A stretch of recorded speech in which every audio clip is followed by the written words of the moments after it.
নমস্কার বন্ধুরা, পায়েসবিড়িকে আমার সকল বন্ধুকে স্বাগত জানিয়ে আমি আবারও চলে এসেছি একটা রেসিপি নিয়ে। রেসিপিটা হলো নিরামিষ পালং পনির রেসিপি আমি বানাবো। আর লাইক দিয়ে বন্ধুরা ভিডিওটি দেখবেন।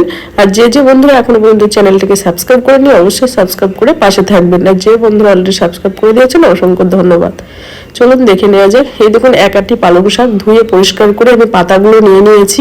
আপনারা ডান্ডিগুলো দিতে পারেন। আর এখন তো শীতের সময় পালং শাক পাওয়াই যায়।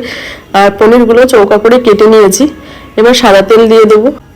তেল দিয়ে তেলটা গরম করে নিয়েছি। আর তেলের মধ্যে একটু লবণ দিয়ে দিচ্ছি। আপনারা যদি কালার করতে চান তাহলে একটু হলুদ তেলের মধ্যে দিয়ে দিতে পারেন। পালং পনির বানাবো বলে আজকে হলুদ ব্যবহার করলাম না। আপনারা যদি মনে করেন একটু কালার করবো দিতে পারেন।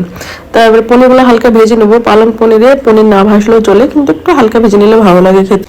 পনিরগুলো লাল লাল করে আমি ভেজে নিয়েছি, হালকাই ভেজেছি। এবার উঠিয়ে নেব। পনির উঠিয়ে নিয়েছি আর একটু তেলও উঠিয়ে নিয়েছি। দুটো শুকনো লঙ্কা, একটু আদার টুকরো আর গোটা জিরা আর এলাচ, লবঙ্গ, দারুচিনি দিয়ে দিয়েছি। এবার এটা একটু ভাজা ভাজা করে নেবো। একটা বড় সাইজের টমেটো দিয়ে দিয়েছি। এবার পরিমাণ মতো একটু লবণ দিয়ে দিলাম, টমেটোটা আরো নরম হয়ে যাবে।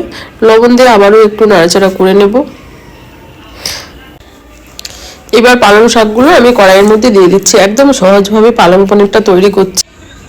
এবার একটু নাড়াচাড়া করে ভালো করে পালং শাকটার সঙ্গে মশলাটা ভেজে নেব। এই দেখুন পালং শাক দিয়ে কতটা জল বার হয়েছে। আর 3-4টে কাঁচা লঙ্কা দিয়ে দিলাম। ঝালটা আপনাদের স্বাদ হিসাবেই দেবেন। পালং শাকটা এরকম ভেজা ভেজা থাকবে আর উঠিয়ে নিতে হবে। এই জলটাতেই মিক্সারে আমি পিষে নেবো। এই জল হয়ে আছে, এই দেখুন পিষেও নিয়েছি। পিষে নেওয়ার পরে একটা মশলা করে নিয়েছি। এটা জিরা বাটা, ধনিয়া বাটা আর লাল লঙ্কার গুঁড়ো, কালারটাও সুন্দর হবে। তিনটে মিক্স করে নেবো সুন্দর করে। আপনারা গুঁড়ো মশলা ব্যবহার করতে পারেন, আমি শিলে বেটে নিয়েছি। আর আগে থেকে কড়াইয়ের মধ্যে তেল দিয়ে দিয়েছি। আর গোটা জিরা আর এলাচ, লবঙ্গ, দারচিনি দিয়েছি কড়াইয়ের মধ্যে, সেটা দেখানো হয়নি। এবার মশলাটা দিয়ে কষিয়ে নেব। ভালো করে কষিয়ে নেবো। গ্যাসটা মিডিয়াম ফ্লেমে করে দিয়েছি।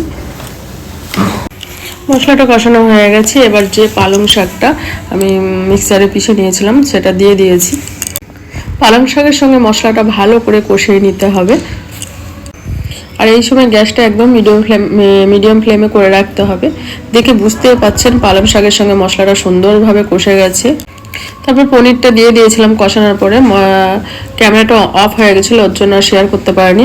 পনিরটা দেওয়ার পরে একটু নাড়াচাড়া করে গরম মশলা দিয়ে দিয়েছি। গরম মশলা দেওয়ার পরে এইবার আমি যেটা দেব, আপনারা বাটারও দিতে পারেন। আমি দিচ্ছি দুধের সর 2 চামচ দিয়ে দিয়েছি। দুধের সরটা দেওয়ার পর উপর দিয়ে কসুরি মেথি উপর দিয়ে দেবো। তাহলেই হয়ে যাবে। আমি নামানোর পর দেখাচ্ছি বন্ধুরা কত সুন্দর হয়েছে আজকে নিরামিষ পালং পনির। দেখুন বন্ধুরা কত সুন্দর হয়েছে নিরামিষ পালং পনির। আপনারা অবশ্যই একবার হলো ট্রাই করে দেখবেন। আর যদি আমার এই পালং পনিরের রেসিপি ভালো লেগে থাকে লাইক করবেন, শেয়ার করবেন, কমেন্ট করবেন। আর পাশে থাকে যে বেল আইকনটা আছে অবশ্যই ক্লিক করে দেবেন। তাহলে বন্ধুরা আজকের মতো ধন্যবাদ।